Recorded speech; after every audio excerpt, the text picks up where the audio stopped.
We're gonna be touring some of the best. Oh, this brisket looks gorgeous. That looks so good. Most beloved food trucks here in Austin, Texas. It's like soft, warm, comforting. It's like right after going on Joe Rogan. He gives everybody a 30-second bear hug. And you feel the warmth throughout your entire body.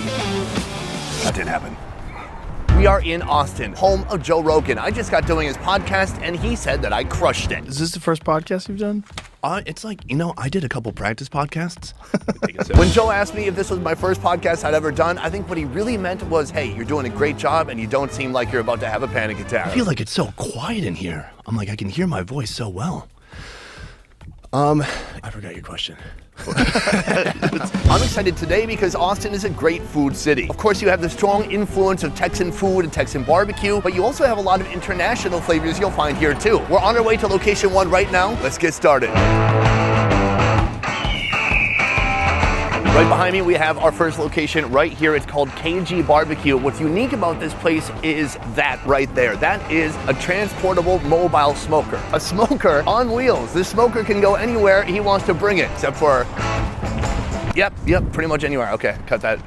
There was maybe going to be a joke, and then there wasn't. I want to see how this smoker works. I want to see what kind of meat they got in there and what's on their menu. Let's take a look. All right, right now, me and Kareem, the owner of this establishment, are heading out to where the smoker is. How do you fit a smoker inside a mobile trailer? Well, this is actually Austin Health Department regulations. We have to put it inside an enclosed trailer with windows for flies. We do Egyptian barbecue, and we decided to name every single one of our smoker after an Egyptian king. This smoker is called King Tut. It's an old propane tank that has been cured, and then this is a 250-gallon tank that is the firebox. Oh my God, you got access from right out here. Do you ever drive and smoke meat at the same time? And smoke, I mean, if you're in a pinch. No, but I should. So this firebox, this feeds heat and smoke to the whole cooking chamber. Oh, let's take a look what's inside. We got briskets, we got our pomegranate glazed pork ribs, and then we got our lamb chops, and we got some mac and cheese over there. Smoked chicken kebab right here. At first, when I saw barbecue, I thought, nice, very exciting. And then I heard the owner's name is Kareem, and I thought, totally typical Southern name, Kareem. Oh wait, hold on a second. Not really. Hold on, where's he from? So you're from Egypt originally. Yes. Is there barbecue like this in Egypt that you were able to draw inspiration from? There's really nothing like this in Egypt at all. Barbecue in the Middle East, it's all about grilling over hot charcoal.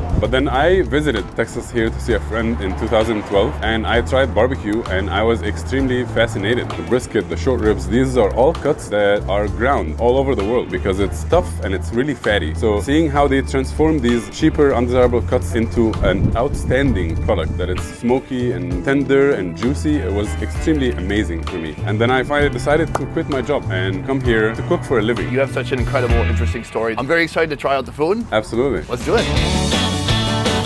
Boom, I'm in the kitchen with Kareem. Kareem, take it away. All right, we're about to make our famous brisket rice bowl, and it's the dish that we sell the most out of. This brisket looks gorgeous. Oh, that looks delicious. That looks so good. My mouth is watering so badly right now. I haven't eaten anything yet today, so this is about to be breakfast. Let me give you a little sample. Oh my God, yes, here we go. First taste.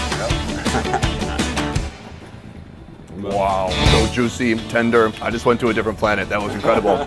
So you kind of cube it up. Yep, this is what goes on the rice bowl. This is jasmine rice that is cooked in cinnamon and turmeric and bay leaves. So we got the rice, and then we got the chopped brisket right on top. Gorgeous. This has been described by a customer before as a party in your mouth. This is our baladi salad. Baladi means local in Egyptian Arabic. This is a very simple salad with tomato, cucumber, onion, mint, parsley, and it's only seasoned in salt, vinegar, and cumin. After that, we top it off with our tahini sauce, and then we go in with our cinnamon candied nuts. This is a mixture of almonds, cashews, pistachios, and raisins that are tossed in cinnamon, sugar, and butter. We also use a lot of pomegranate seeds here. This looks stunning. It looks gorgeous. I can't wait to try it out. Thank you, sir. Thank you. Boom, we have our first course right here. I'm very excited, but man, I gotta tell you, I've got mixed feelings. What I like about this is that he's mixed a bunch of lighter and some sweet flavors to go along with that really, really heavy brisket. But then we have the cucumber. So I'm hoping that it tastes more pickly and less cucumbery, but let's find out. Oh, it's very cucumbery.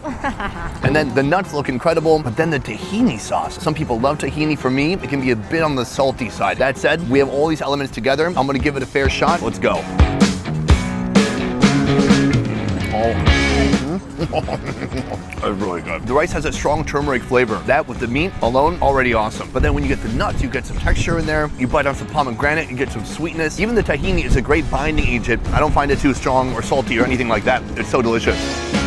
This is genius. That is the brisket. What I'm really interested in trying out next is the pork. This will be my first time having pork prepared by an Egyptian man. Let's go. So this is our pomegranate glazed pork ribs. We apply a dry rub on these, fenugreek, coriander, oregano, and then we wrap them and then unwrap them and glaze them in our pomegranate barbecue sauce, which is a ketchup-based Texas-style barbecue sauce that is made with pomegranate juice, pomegranate molasses, and Middle Eastern spices like sumac, cinnamon, and cumin. What is that? Za'atar. Za'atar is a Lebanese spice mix. And here we have our sumac pickled onions. Sumac is a dried berry that's native to the Middle East. Very citrusy tones and flavors. Sumac pickled onions has salt, vinegar, sugar, and sumac and lemon juice. We're gonna top this off with some pomegranate seeds and pomegranate barbecue sauce here. Before I go, this is one of the most unique food trucks I've seen in a long time. Do people ever come here and get confused about what the hell's going on? Yes, the most common question that we always get is what makes this Egyptian? What's the answer for that? The spices, definitely the spices. Love it.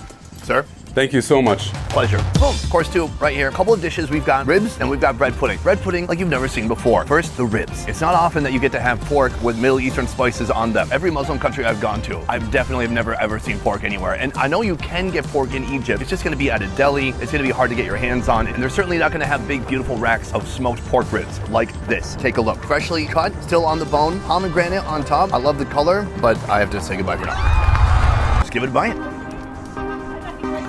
Oh yeah, that's delicious. The spices, the seasoning, there's a certain sweetness here that pairs perfectly with that heavy pork. The texture is interesting because it's not like fall off the bone type of soft. It has some bite to it, which for me is completely desirable. I mean, I still have my teeth. I like to use them once in a while. And then they got a pickle on the side to cleanse the palate. Oh, that's delicious. And then a little cup of pomegranate barbecue. Spicy, sweet, a little bit tart. This is a great combination of flavors. I love it. Here, the bread pudding. I believe he said these are hazelnuts. And he said there's pistachios too, which I know you're probably unlikely to see in your typical bread pudding. He said the bread they're using is a little bit different. They use a puff pastry. I mean, take a look at that. Soft, warm, comforting. It's like a warm hug. It's like right after going on Joe Rogan. He doesn't air this part, but he gives everybody a 30-second bear hug. And it just, you feel the warmth throughout your entire body. That didn't happen. It's a great combination of gooey and crunchy. Super sweet, very delicious. Good start. Let's keep moving. Texas has no shortage of Mexican food, but you've never seen Mexican food like this. Introducing La Santa. Here, a family-run food truck that's only been open a short while is absolutely crushing it. As word spreads throughout Austin, you'll see what everyone is clamoring about soon. Their specialty here, barbacoa. I've tried barbacoa in Mexico, where they slow roast goat meat, covered in maguey leaves for hours before revealing the soft, tender meat. Oh my gosh. There's nothing like that. That is so good. Here, instead of goat, they're using beef, and Daughter Rosa is about to show me how it's done. Oh, I broke inside, and they've not called the police yet. The barbacoa, this is like slow roasted beef. Well, we call braised. So in Mexico, we just did that in underground. But here we braise them. We put in the oven. We cover with the maguey in it. We season it with a secret recipe. We cook it for 5 hours every day. So we have soft and really good tender barbacoa every single day. And that barbacoa is going to be featured in many of our dishes right now. Let's get to it. We're gonna do a quesadilla. We put the cheese on. We mix queso Oaxaca, some Monterey. So we add a lot of barbacoa in, a lot of more cheese at the corner. We add some cilantro and onions in here, and then we're almost ready to flip it. So this one is ready to plate. Meal number 3, I need to stop ordering so much food at each location we go to. This quesadilla, it is so full of cheese. It's ridiculous. It's reckless. Oh, look at that cheese pull. This is so satisfying. Let's try it out. Happy Town. Sweet corn tortilla is very fresh. The meat is so soft, tender, and succulent. I pictured traditionally barbacoa is made in a pit in the ground. I just pictured our whole backyard all kind of dug up and turned over. Like they're making a new hole every day for barbacoa. Turns out, no. Essentially, they're braising it in a pot each day to make it this tender. Also a beautiful result. When you mix that with an egregious, gigantic mound of cheese, it's a very satisfying result. Forgot the lime. Never too late. For our second dish, the Benito Taco, they start with a spinach tortilla. So we start with some pinto beans that we cook every morning, and then we add some chicharrón, and then we add some barbacoa. Because with fresco cheese, we always like to add some avocado. We put the tomatillo salsa. We make the tomatillo salsa with fresh tomatillo verde, serrano, cilantro, and more garlic. Try to pick it up. She said that there's spinach in the tortilla, and so when you're eating it, you're actually eating vegetables. It's basically health food. This is the chicharrón. Usually, you might rind. No, chicharron is like a pork rind. Dry, crunchy. This is a saturated chicharron. Very soft. Barbacoa on top of that. There's queso fresca. Fresco? Queso? It's cheese. Then there's avocado. Okay, let's try it out.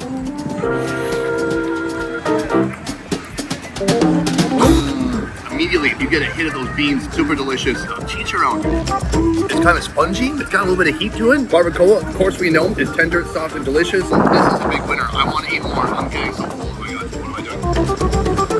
The worst part about being full isn't about being full, it's that I want to get drunk later. So how am I going to do that with a full belly? I'm going to have to do some blood chugging. Do you guys know about blood chugging? If you're too full here, you can always put alcohol up here. Anyways, right here, they have another dish. This is the chile. Tortilla salsa is also fresh and with local ingredients. We also add onion and cilantro and sour cream. And then we add some fresco cheese as well. We put nice amount of barbacoa in it. We also gonna add some pinto beans as a side. Then she's gonna finish with a nice egg that we have over here. And then we're finished with some greens and some avocado just to give her more color and freshness in the top. It's ready to eat. Rosa, you have absolutely crushed it. Thank you so much. I can't wait to try Thank it you out. for coming to La Santa. So I'm gonna try just to grab some of that.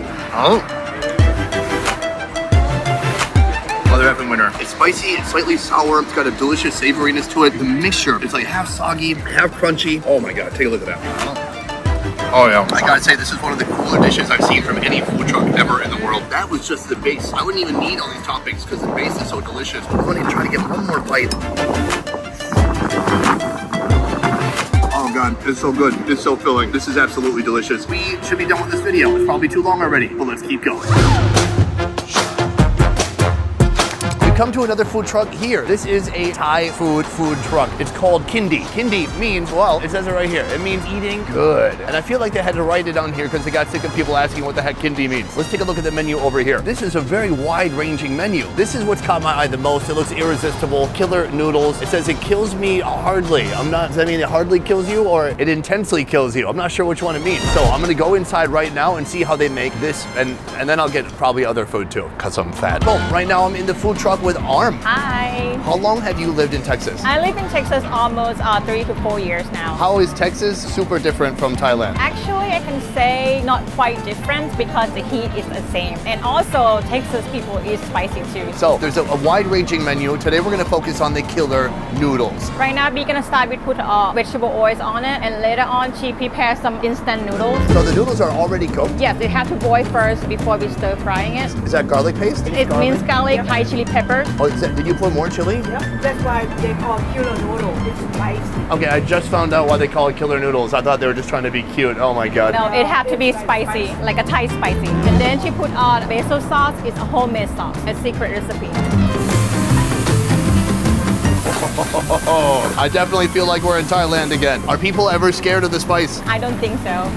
After that, we're gonna put some basil, some red jalapeno. We're gonna walk for a few minutes to get a smoky flavor. The smells in here are crazy intense. I'm doing my best to not sneeze right now, but chilies and spices are in the air. It's wild. This one, we're gonna have the whole slab of the fried pork belly. Pork belly going in the oil. Now we're gonna crack some eggs, make sunny side up eggs on top of power kilo noodles. Wow, that is what I call a fried egg. We have to fry in a hot oil. Why is that? Because it's secret of how to make a fluffy eggs.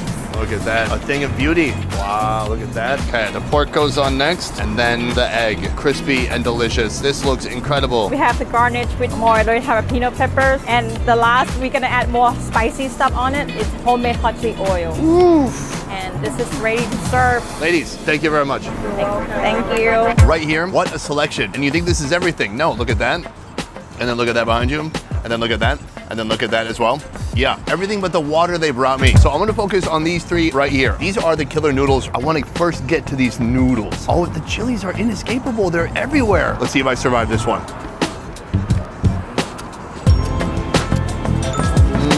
Hot, flavorful, spicy, savory. Next, the pork. This is fried pork. I mean, it looks like a fat slice of bacon that's been breaded and fried.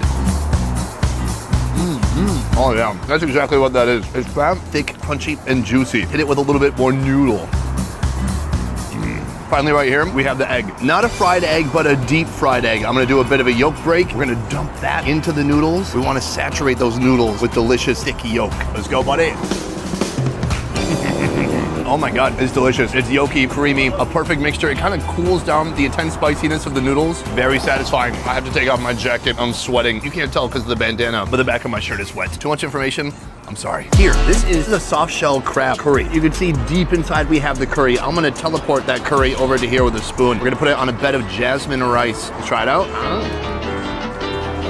Spicy, savory, and just so creamy. So much coconut flavor. But of course, that is just the base. This right here, this is what people are really after. That's a soft shell crab. Actually, that's 1/2 of one soft shell crab. And I'm told you can actually just eat the whole crab just like this. That's really good. Super crunchy. It tastes of sweet, delicious crab. And that's a perfect pairing for this coconutty curry. I gotta say, this is one of the best soft shell crabs I've ever had in my life. Boom. So this is their version of chicken and rice. Instead of having it grilled or boiled, it is super crispy and super fried. I'm gonna hit it with a little bit of the sauce. Oh, that's really good. Chicken is the perfect candidate for being fried. Even breast pieces like this, if you try to boil that, grill that, it could easily get really dry and disgusting. It's like eating like a bodybuilder. But here, once it gets a kiss of oil, it's crunchy, it's juicy, it's greasy. It's so satisfying as a human being.